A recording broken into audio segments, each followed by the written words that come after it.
And I've coached throws for a long time, and when I'm out here running the watch and getting after you, and there's probably an opportunity where you think like, why is this 290-pound dude out here screaming at me about running, right? I mean, what does he know about running? Not a lot. I know a lot about speed walking. Pretty good at that. But I've been coaching athletes for a long time, and I've had the privilege and opportunity to have some national level athletes, right? So I have a discus thrower right now. It's at CSU. I have two other throwers that are in the Mountain West with him. He's at CSU, and the other two are at Wyoming, right? And Coach Younggreen coached football with me this year, and we talk about not being the person that comes to the table with just your plate. Like, don't be the one that shows up with your plate going, what do the rest of you have for me, right? And when you come here and you're a part of a club like this, and it's been successful for a long time, and you get to wear that gear and it says Real Training on it, it's super easy to tell people, like, I train with Real Training. Well, like, what does that mean? Does that mean that you just, like, you join the club to be a part of Real Training and wear the gear and tell people that you're a part of it?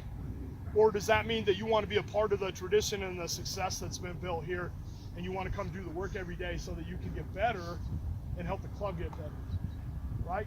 And Coach Bo has a tendency to, like, why is he hard on you? Why am I hard on you? Why are any of your coaches hard on you? It's not personal. It's because you want to get better, right? 100%, because we want you to give. It's never personal. We tell the football kids that all the time. It's never personal. You just can't be the one that shows up to the table with just your plate. Like, you want to be the one that was out hunting and got the kill and pulled stuff up out of the ground with your bare hands. The one that did the work and brings the food to the table. That's who you want to be. That's who you should be, right? And in order for that to happen, consistency the same way in the throws.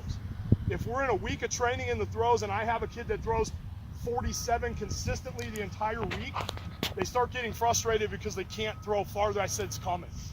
Like, you have to trust the process. If you throw them 47 for an entire week in a row every practice, then that means when they get to the meet on Saturday, they have an opportunity to go 49 or better, right? You cannot come out and expect to run your best race when you were at 2 practices last week, 3 practices the next week, 2 the next week, maybe 1 the week after that. That's not how it works. That's not how success is built. And understand, outside of your athletics, outside of your club, that's life. That's 100% your life. How consistent can you be in life? Like, when you look at the military, why do people go join the military? Like, that can be a miserable existence for some people. The people that join it and love it, because they're looking for consistency, because they were not capable on their own to be consistent in their habits in their own life. They need somebody to be there every single day going, do this, do this, do this, do this.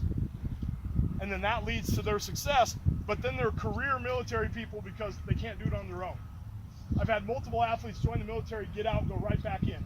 Because civilian life, having to do things their own way and figure out their own habits, etc., can't do it. They're just not capable, right? And so ask yourself why you come here every day.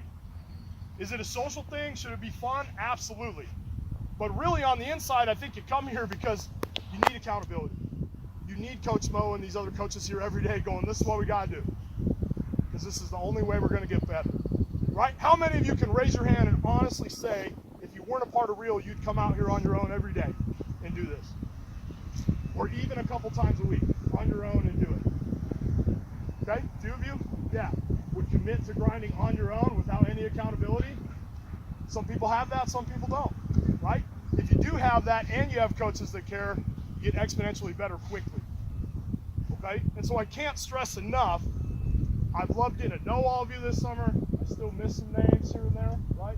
But I've enjoyed this opportunity, and I'm excited to be a part of not only Real Training, but the Niwa High School family as well, right? And next summer, hopefully this COVID thing works itself out, and I'm excited to be a part of the whole thing next summer, all summer, and be here for all the sessions and help with your strength, which is a big part of my job, is to help with the strength, right? With the weight room.